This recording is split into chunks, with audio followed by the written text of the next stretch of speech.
What's up, YouTube? It's that time of day again. It's Friday night, so you know it's time for another episode of Silk Sesh.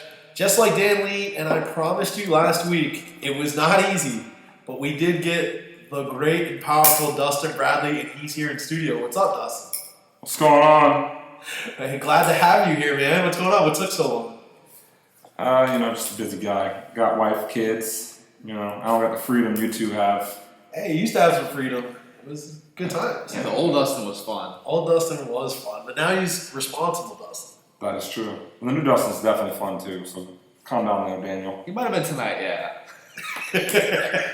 I don't know what these guys are talking about. We will skip past that. So, can we get to know who Dustin Bradley really is? Dustin, let's hear a little about yourself for the folks that don't know you. What do you want to know? So, what do the people want to know? Obviously, this podcast is based around poker, and especially the Silk Poker Room. So, how did you get into poker? When did you start playing at the Silk? Stuff like that. So poker started for me when I was 13 years old, just playing online. What was your screen name online? My first one? Bad Dog 13. Okay. Yes, this is true. I played in random card rooms through my whole life. Then I moved to Tampa in 2009. I played my first session there, and I'll never forget it. Matt Squire. Oh, Matt Squires, I heard, the good dealer. Hooked me up with a pretty large pot, and I've been playing Silks ever since. And around what time frame was that? I was 2009. 2009? All right. Yeah, August, I believe. Gotcha. And I've been in the room ever since, chilling. Met you clowns there. That's true. I did mention on one of the previous podcasts that I met you in the room the first day the limits changed in July 2010. That was a fun little day, fun little session. And ever since then, we've all kept in touch. We're pretty good friends. Dan Lee jumped aboard. I remember that session, actually. Yeah. It was good for me and you. Yeah, we crushed the table. Well for the other guy. Oh, yeah, the guy from... Now, that wasn't the first time we played together. You and I played together before then. That was like a week the later. first time we all three played together. Yes, you and I had a good session. The guy from Arkansas, wasn't it? Nashville, that's right. Yeah, he was giving me and you all the money, but taking it from Dan. And I was giving him all the money to give to you guys. So, not one of my finer sessions, but everyone's got a bad session here and there. Literally had this guy from Nashville, tourist, came in, just started crushing Dan Lee, just owning him. Our table got four-handed. It was me, Dustin, this guy from Nashville, and this other kid, Sean. And there was a table on the other end, also that's playing the same stage, and they had seats open, but we didn't want to leave our table. Like, we were good four-handed, because this guy had 1 million in chips, and it was horrible. So Dustin and I are literally sitting there for hours just trying to pick this guy off. We're literally winning all the money. The guy finally goes broke. People are trying to come to our table. We're like pushing them away. It was a good day. It was definitely a good day. Definitely a good time. I was already gone by then. So one of the main reasons Dustin wanted to come on this podcast was because there was a topic last week, mostly about how Dustin Bradley was running pretty good. And the question was, is Dustin good or lucky? Maybe it's a combination of both. But some things were said by Dan Lee that I think Dustin would disagree. And he, quote unquote, told me he wanted to come on here to set the record straight. So, what did I even say? I'll quote it for you word for word here, pal. So, yes, Daniel did tell the truth last week on his podcast that I did go on a 4K downswing towards the end of our backing agreement. He doesn't want to tell you about the 4 or 5 months before that, where I was winning constantly for him. And he was ecstatic about it. Can you define constantly? I feel like we have a different idea of what constantly means. Would you agree that I won total, not just what you won, but total, that me and you split around $7,000? That number seems a little high. But you would agree that I was up money. Yeah, you were definitely up money. So last week I just felt like you were like, oh, you lost $4,000 and only won back 500 of it. It just rubbed me the wrong way because that's not. That is what happened. I did go on a 4K downswing. You went on a 4K downswing, and I remember exactly what happened. We just came back from Vegas. You were already stuck before we left, and then you went on a downswing, which happens, whatever. But then it just kept getting worse and worse, and then one day, I don't know, a light bulb went off your head. You're like, Daniel, let me play some PLO. Like, I am the PLO master. Give me 4 cards. I'm the best. Give me 2 cards versus 4 cards. I'm still the best. Like, That's how you thought yourself as PLS. I'm like, okay, you know what? And we got it all back and some. I'm like, you know what? Things can't get any worse. So literally, you late registered a tournament that didn't even meet the guarantee at the Silks, and you got all the way to the final table. And I got three-handed with some very interesting players. You got heads up against one of the most unique players in Silks. Yes, Parker, very good player. Not too late. Parker, very good player, and you got lucky against him. And that's great though, but because that got me. How much did you end up winning that tournament? 2,000, something like that. Yep, and I had to give it all to Daniel. Did that upset you? Not at all. It didn't. I was stuck 4,000 of your money. I had to give it to you. It was So your you money. didn't feel bad playing for hours and having to have nothing to show for it. See, I enjoy the game of poker. Actually. Okay, this is all bullshit. I do. I enjoy the game of poker. Dustin is a little under the influence right now, so a lot of stuff that he may say, maybe a little illogical. But anyway, go on. You enjoy poker, so it didn't pain you at all to give me all $2,000. Not one bit. Okay, that's fine. You felt great, and from that point on, you just kept saying, "Hey, Daniel, let me keep playing PL. Like that's my game." I'm like, I believed in you. You're my friend. I gave you some more money to play. So what happened is you went to Hard Rock. I think it was a couple nights after, and you crushed it. And within the matter of probably that week, somehow I was up. I went from minus 4,000 to up like 1,000. So that was just for that 4K. What about the 6 months before that, Daniel? I thought we already passed that. No, you don't want to talk about that though. You want to forget about. What do you want me to say? You want to forget about the money. I don't remember that as vividly as you do. Oh, of course not. I mean, you can elaborate a little bit. Like, see, and this brings me to something I also want to bring up on this podcast. Me and Jordan were actually texting about this the other day. Is Daniel Lee a little bit bitter towards his friends? Why would I be bitter? I mean, Jordan, what do you think? You think I'm bitter because you guys are winning and I'm not? Like lately, at least. Me and Jordan agree on this. Actually, we think that if me and Jordan are there crushing Silks and you're stuck $50, you hate us. I want my friends to succeed. What do you mean I hate you? My friend's success contributes to my success. See, I disagree with that. I know you do. I know you both. I don't think you necessarily want us to lose, but what I do think is if we're both doing well and you're not doing so well, you don't like it. It bothers you. It irks you. Now, if you're doing really well and we're winning, I don't think it really bothers you. It's fine, no big deal. But if we're winning and you're just maybe breaking even or having some losing sessions, it kills you. Correct? Incorrect. I mean, I don't know how that even got brought up at that point. Why would I want why would I be unhappy that my friends win, regardless if I'm winning or not? Exact silence. That's all I hear right now. That's all I hear is silence. Nobody has any answer for that. So for all you viewers out there, I'm not bitter. I'm not angry. I'm happy that my friends are winning and that I'm on a mediocre swing right now. Like I'm not winning, but I'm not losing. I'm breaking even pretty much. Well, there you have it, folks. Dustin, on the other hand, you've been on a nice little run lately, huh? How the last couple months been for you, poker-wise? Fairly well, actually. I have a new backer, and let's just say that our backing relationship is very, very good right now. Would you say this is a more supportive backer than your previous one? I knew that was coming up. How'd I know Truth? That? Well, my previous backer was not Daniel. There was one in between him and Daniel. But if you're referring to Daniel... Yes, I am. Okay. I was supportive. Truth be told, yes. And not that Daniel wasn't supportive. Daniel liked to put a leash on me. Yeah. What are you talking about? I gave you thousands of dollars to go play But Omaha. he wouldn't let me... Let you what? Spread my wings. What are you, a fucking bird? Can you elaborate on this spreading of wings? I enjoy playing other games in other rooms. Daniel was strictly... Told him at Silks, that's it. Do you think that's because he wanted to monitor you? It's possible. I don't know what the case would have been.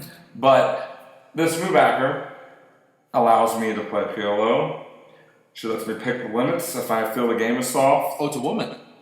Yes, it is a woman.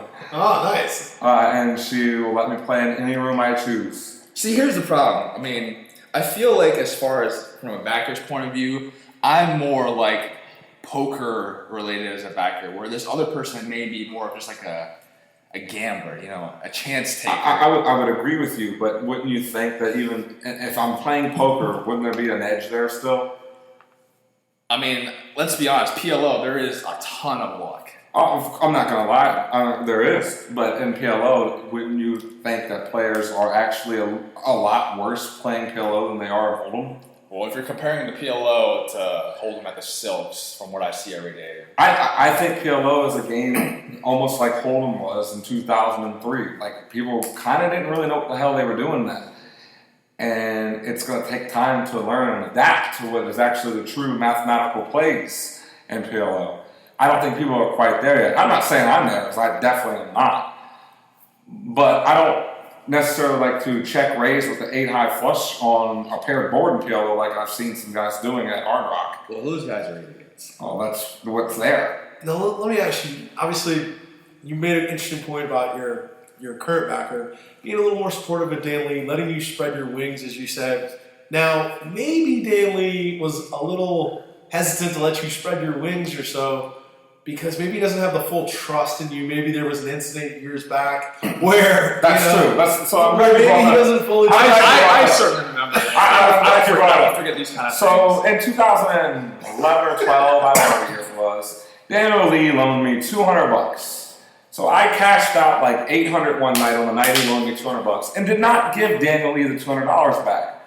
Well, we fast forward about a month and a half, 2 months later, and I finally give Daniel Lee his money back. Well, this guy holds the grudge of this forever. I mean, we're talking years later. He still hasn't let it go. In fact, have you let it go still?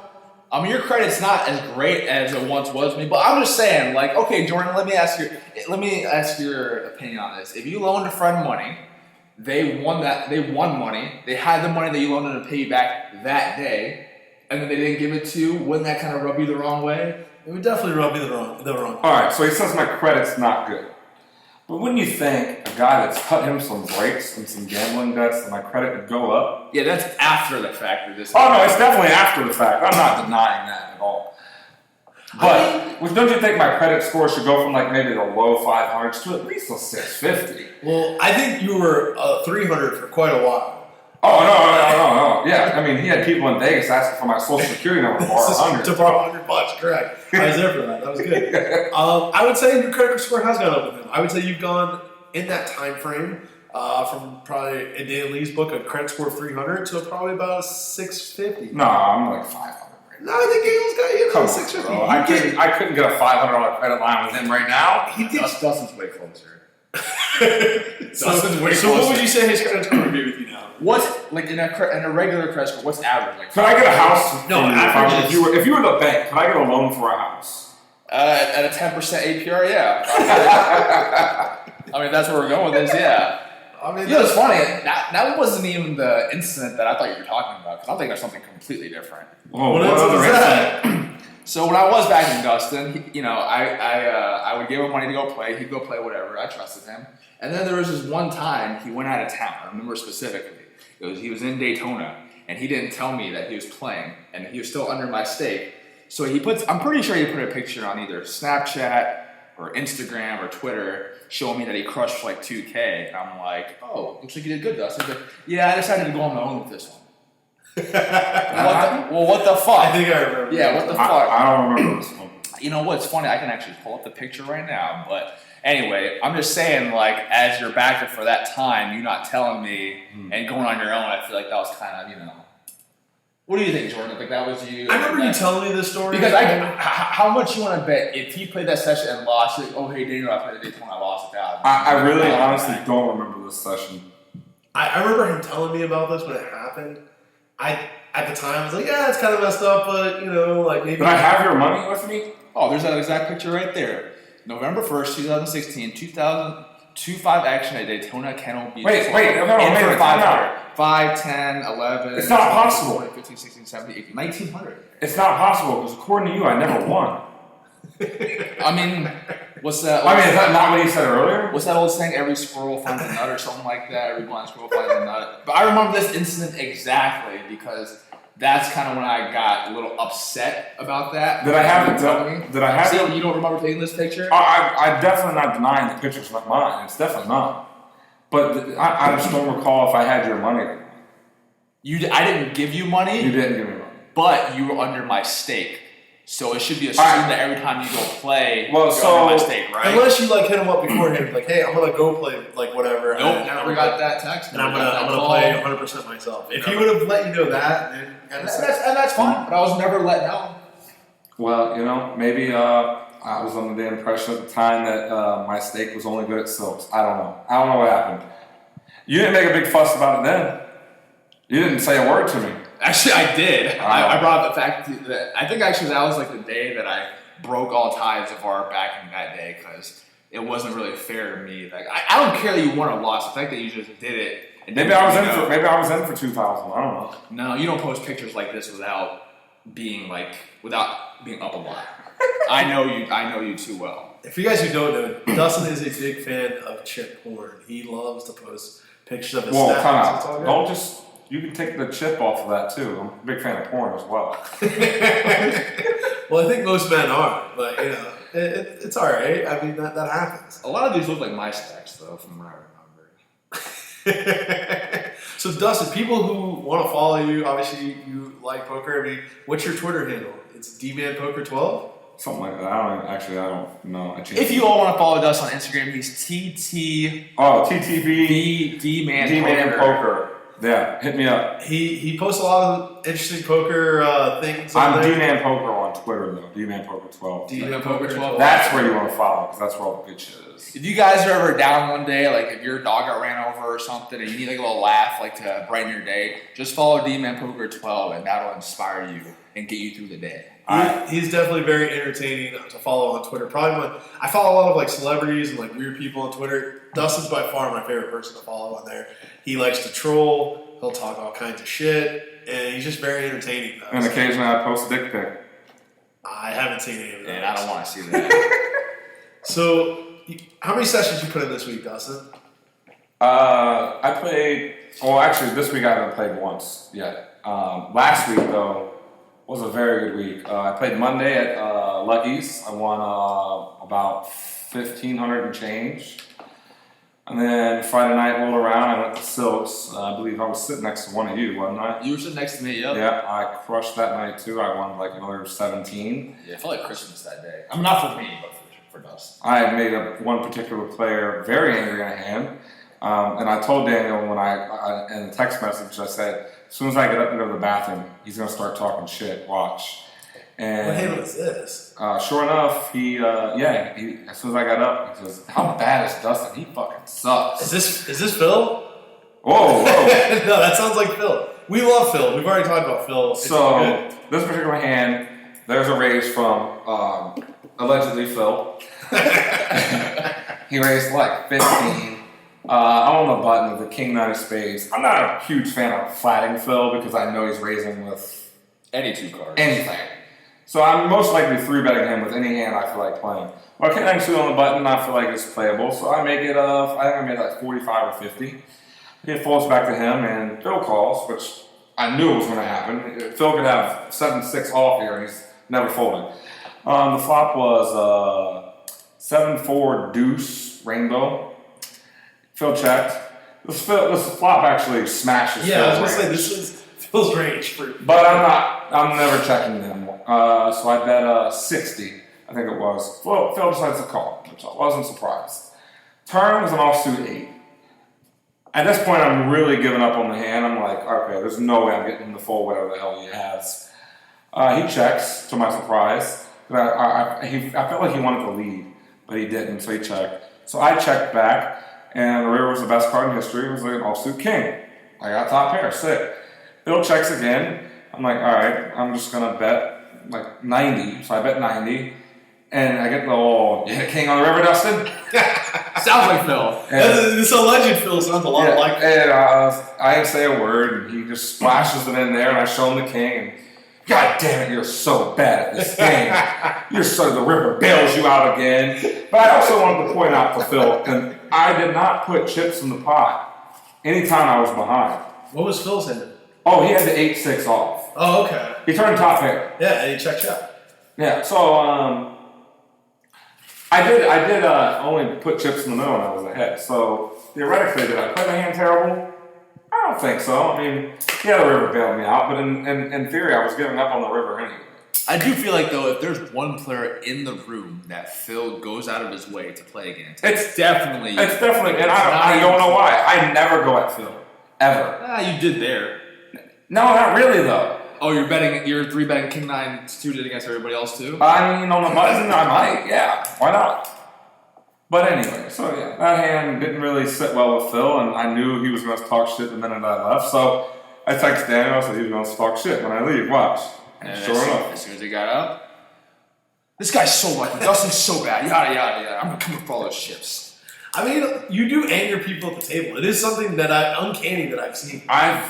Listen, my game is, I talk. I like to throw people off. And it works. Okay, Jordan, let me ask you a question. What is your fondest memory of Dustin Bradley at the Soaps poker? I can think of one. It's got to be the cash flow guy. No, that's not what I'm thinking. That's actually like up there. I mean, obviously. So we're definitely thinking of the same thing. Of course. I mean. Is it Sensei? It's definitely Sensei. I mean, that was one of the greatest things I've ever seen. I saw Sensei at the Hard Rock the other night. Play 1-2. And he dapped me up. Oh, you guys are boys now. I said boys, but that night was definitely interesting. So, do you loan Sensei money? No. I didn't answer that. So, Sensei, we'll just call him Sensei. The people who play at Silks, if you know who Sensei is, it's perfect. He's a guy who used to be a regular at the Silks, was there all the time. Now, this guy loved to give lessons at the table. You know, this guy read one poker book or saw some fucking poker after dark or something on TV one time, and now he just thinks he's an expert. So every time somebody misplays a hand, he's got commentary for them and everything. Well, him and Dustin happen to be seated next to each other, and it folds around to the blinds. Generally at the Silks, when it folds around to the blinds, we just want to get on to the next hand, so we chop it up, you take your blind bets back, and we get to the next hand.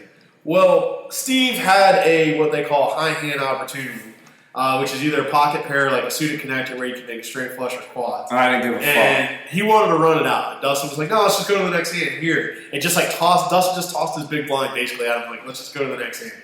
So, unbeknownst to anybody else at the table, Steve is holding on to this grudge here. Steve is not happy about this situation. I had no idea it was like pissed him off that bad. So, move on to... It was like 2 or 3 days later. No, it wasn't even like 2 or 3 days later. Was it days later? It was hours later. It wasn't the same table. Was it? I'm pretty sure it was the next time I played. No, it was a different day. Yeah, it was like 2 or 3 days later. He's hanging on for that long. So 2 or 3 days later, I show up to Silks. I was sitting right next to him again, actually, ironically, and he decides we get into a fairly large pot, and I make a bet on the river, wasn't it? I shoved all in. No. You check call. You made the nut straight on the turn. Right. But you check call. So what happened was, and you guys were not sitting next to each other. He was in 2 or 3. Daniel was sitting next to him. So that's why it was 2 or 3 days later. Yeah. So you check called with the nut straight. He actually had the nut flush. No, he had a full house. He had a full house. Did he have a full house? Yeah, he had 2 pair. What happened was he made a full house, and you turned your hand over after he bet. And then he waited a little while to like show his hand. That's right. So what happened was nobody knew what his hand was except for him. You knew. And me. You knew. Nelson next to him because he showed me. And everyone was wondering what's taking so long for him to show his hand. And he showed his hand. I'm like, okay, Dustin, you're getting slow rolled right now. And then he turned over a full house. That didn't really sit too well with Dustin. No. He doesn't just turn it over. First of all, he's slow rolling. He's slow rolling. I forgot the word. And Dale looks at Dustin and says, I don't really know what's going on right now. He's got the nuts. He's slow rolling you with the nuts. So then another 5-10 seconds go by, and Dustin's like, wow, really? And fucking Sensei looks at Dustin and goes, this is what happens when you don't run it out for the high hand. You get slow rolled by the nuts, bitch. And slammed his cards down. Oh, it was the greatest thing I've ever seen. Like, this guy, normally pretty mild-mannered guy, doesn't get that upset, doesn't get that fired up. Dustin has an ability to rub people the wrong way, and he's been holding on to this grudge for days and gets in the perfect spot to show Dustin the nuts. Slow rolls him, slams his cards down, calls him a bitch. That pretty much set Dustin off. You know, Dustin doesn't get that upset at the table, but that set Dustin off. Told Steve, you want to go outside Steve said, "Yeah, I do, bitch." And then, luckily, Sherman, or another good friend of ours, and myself, we were there to hold Dustin back and save his life. To this day. And by save his life, they mean save Sensei's life. No, we mean save your life. Sensei's a pretty big guy. You don't call him Sensei for no reason. Correct. He used to do karate, too. No, don't get started on that. So, Dustin, till this day, has not thanked me or Sherman for him being here still today. Well, I appreciate you guys saving me the hassle of having to like pay for somebody's funeral and possibly go to jail for like manslaughter or something. I don't know. I think that would be a pretty good fight, those two. That's a lot more. Speaking of fights, This is the perfect segue. Speaking of fights. You guys waking up. We have a very interesting offer on the table for Daniel Lee. There is a guy out there willing to put up a pretty large sum of money. It was a $5,000 free roll to the winner of a boxing match between one Daniel Lee and one Matt Menace. So I don't know if you want to give some history on this, but so basically there's a little bit of a grudge there between these two. Like, I have no grudge. Listen, there's a grudge there. Despite what Daniel says or Matt says, there's a grudge between the two. Matt will pretty much say this. Okay, Matt, this is true. So Daniel will not, for the life of him, accept this fight, and we want to know why.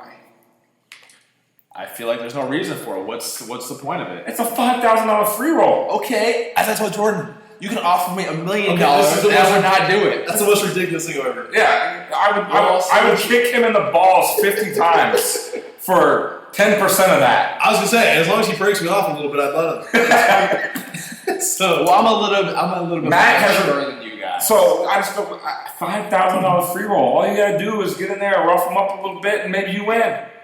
First of all, there's no maybe about it. Like, if it happens, it happens. We know Oh that result. man! So if you're that confident, then what's the deal? I don't need to stoop to this level. What level? You got a chance to win $5,000. I've won And $5,000 before. I've maybe lost 10% of whatever gets wagered on the outside. this is true. We can sweeten the pot with some more action. There's no need to be a. I guarantee you, audience if we involved put in a this. poll on this podcast for people to vote whether this fight should happen, it would be a landslide that it should. We even have a venue.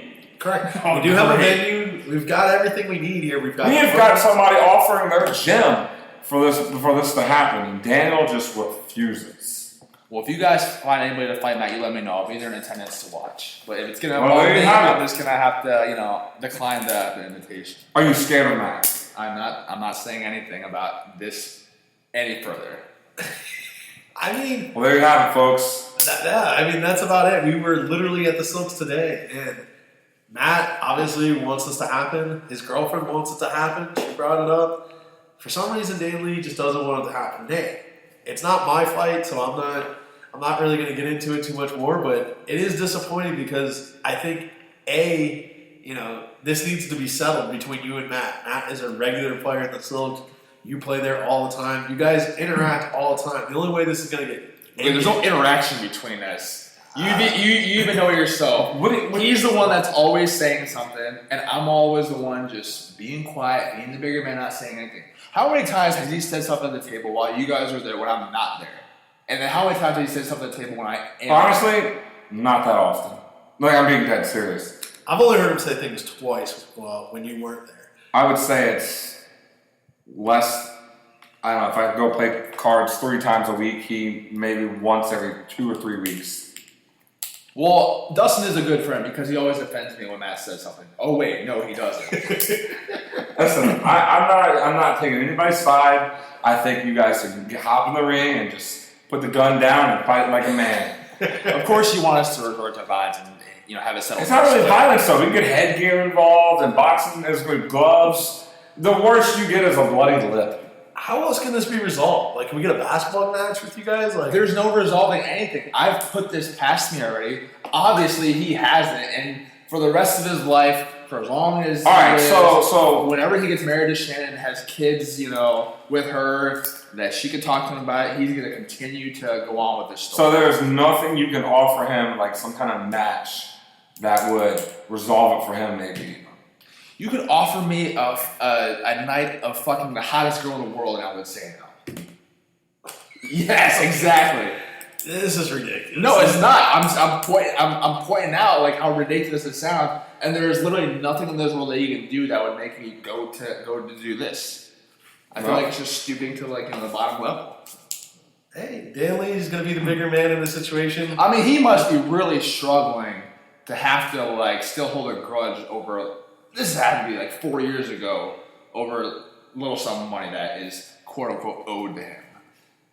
I mean, you had a grudge on me for $200, significantly less.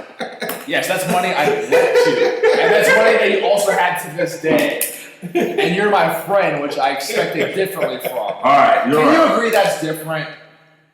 That is different, but I do also think if you were the person who was owed, you would hold on to this grudge. Right, so the tables were flipped right now. If you were Matt, let's say, would you want the boxing match then? No, he knows he knows for sure that with as much shit as he talks and everything that happens, he's never gonna get paid. He should know that. Well, I mean, it's obviously. Hey, Daly, I respect you for sticking with your guns and everything. I would like to see this happen. I think it would actually resolve everything, and then we could all just play at the Silks, and there'd never be any tension. It's gotten to the point where, I mean, like you said today, Primo's bringing it up, dude. I mean, just every person at the Silks is just for the record. Even we're talking about this right now, but this topic will never end. Like it's just gonna go on and on forever. that might also be true. No, it's definitely true. I mean, if somebody got knocked out, it might end. I mean, think about it. Let's just say we do fight, and let's say he beats me. Okay. It doesn't resolve anything. No, it does. No, it does. He gets his grudge was gone. He gets $5,000. He's happy. So you think the fact that he just gets paid, And he beats your ass. regardless if it's And he from beats your ass. regardless if it's from me or And not, he beats your ass. whatever. You're forgetting that part. That's a big regardless part. if it's from me or not, he'll just put it behind him. I honestly think that the money would mean more to him than whooping Daniel's ass. I think like he'd get great satisfaction out of it. No, I agree. But I feel like, I don't know, I don't know. I just feel like if you asked him, if there was no money involved, would you still box him? Matt? Yes. Yeah, he would still do it. Really? I'm pretty sure. Definitely not. I don't think he would. I think the money aspect is more important. I think the money is what draws. I could be completely wrong. I mean, I think he really doesn't like Daniel. And I think he really wants to just, I don't it's know. pretty clear he doesn't. I don't know. Well- I mean, whatever. This could happen one day. If it does happen, we will definitely post it. Oh, if it happens, it's getting recorded, it's getting edited, it's getting commentary. Like, What if we edited just like the good parts? we might call in Bruce Buffer. Well, you guys let me know when that happens. Well, I was thinking this might be a two-parter, but we might be able to squeeze this all into one. I do have a couple questions for you, Danley. Obviously, you and I, we're regulars on here.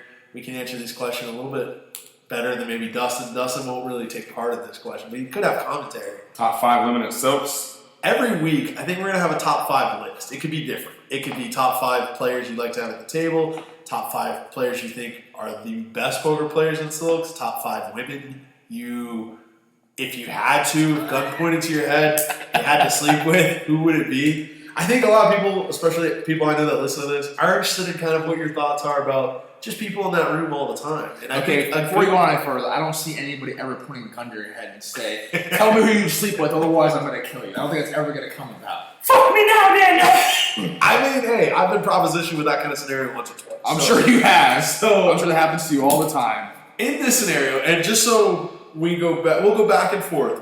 What I want to know is who are the top 5 women at the Silks? It could be a regular player, it could be a bartender, a cocktail waitress, a dealer, a floor. It could be a parent mutual. It could be anyone in that Be a room. custodian. It could be the custodian in there.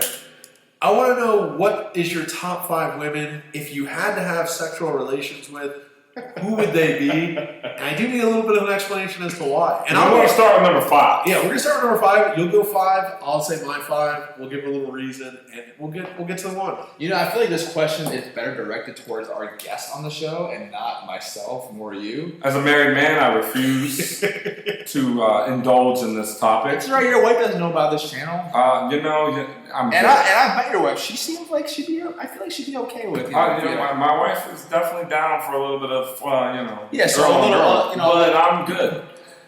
So, Yeah. Jordan, why don't you start I'll off? kick it off. What's your number 5 of it? Well, here, before you start, you can share all you want, but just know that I'm not going to share. Yeah, nothing to say anything. Wow. Nope.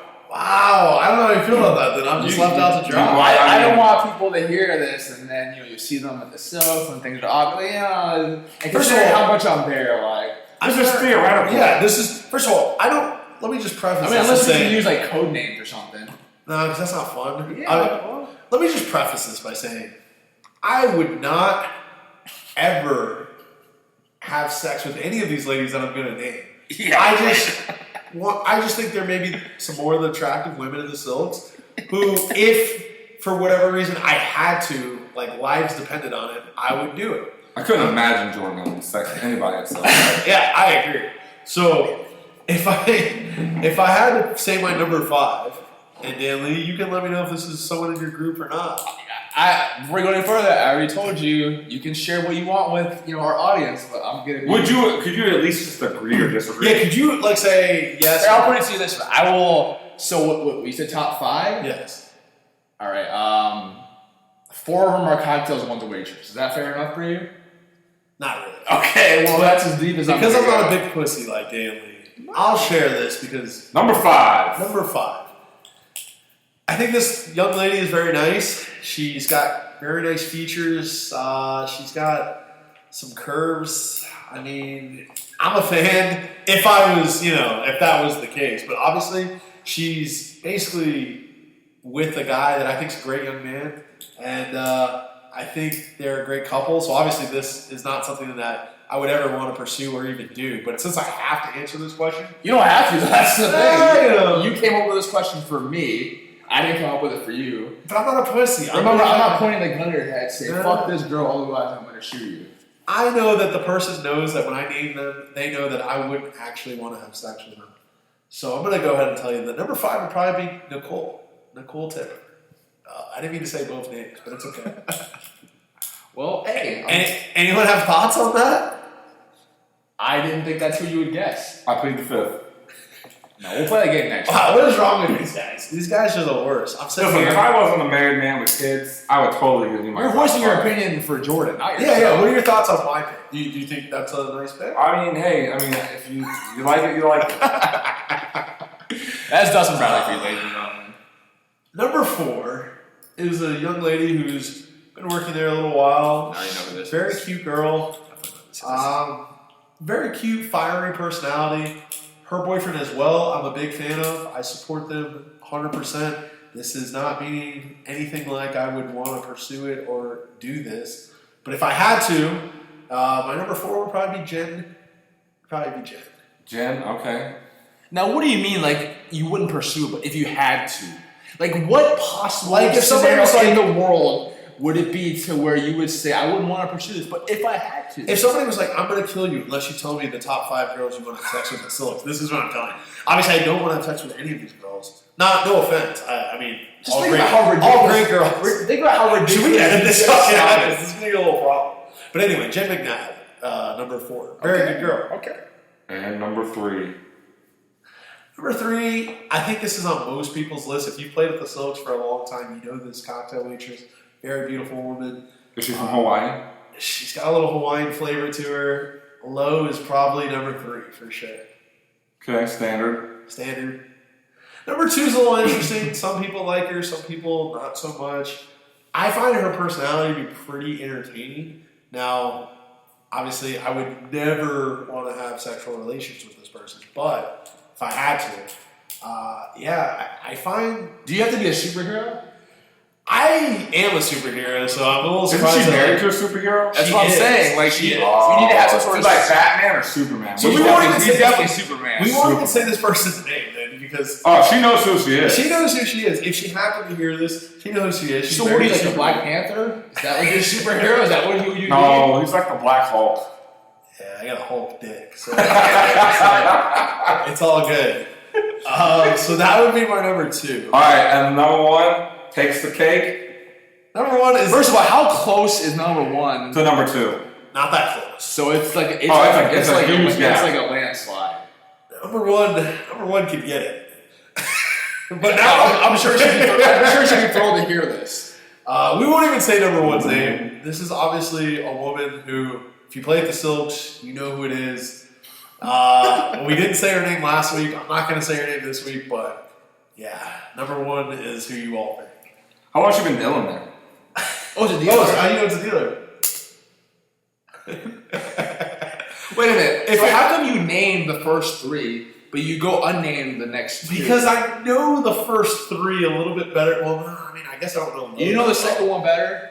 I know the second one better, but we don't need to really say your name. I mean, I didn't realize I was going to be the only one. I already being told a you. man here. Well, Dustin can. Listen. No. Have you ever been married? No. Have you ever been married? Can't say I have. Then that's all I need to say. I can understand that. I'm not hating on Dustin. I understand his position. I don't think your wife Daniel's- is listening to this podcast, though. Yeah, but no. It's all hypothetical. You know, It's never gonna the happen. hypothetical. She might Lorena bought at my dick, so I'm good. Okay. Hey. Well, we'll try. Maybe Daniel will be man enough to answer a different top five next week. Yeah. I didn't know You know, you give me a different top five this week, I'll answer it. I mean, hey, I didn't know you were like that. I didn't know you were that soft. I thought you were a little more I'm manly. not soft, you know, it's just, you know. No, I don't know. Well, Dustin, man, anything else you want to share here while you got us here? No, No, that's I'm just, you know, hey, keep to the grind. Keep to the grind. Keep to the grind. And these guys on this podcast, just watch out. What does that even mean? They're a bunch of clowns in here. Hey. I mean, I don't know what kind of advice that is. Actually, I do want to break something up, actually. Let's talk about, like, your little hiatus from poker for 8 months. I like it. And all of a sudden, you're just back. Well, this is going to end the part one of Dustin Bradley's Silk Sesh podcast. Tune in next week for part two. We'll see how that goes. Maybe I'll answer that question. But if you guys have any questions, put them in the comment section. Maybe we'll answer them. Give it a like and subscribe to the channel. That would be cool. Part two with Dustin Bradley will be coming up next week. Till then, anything you got to say goodbye, Dustin? No. I'm a man of not many words. Peace. See ya.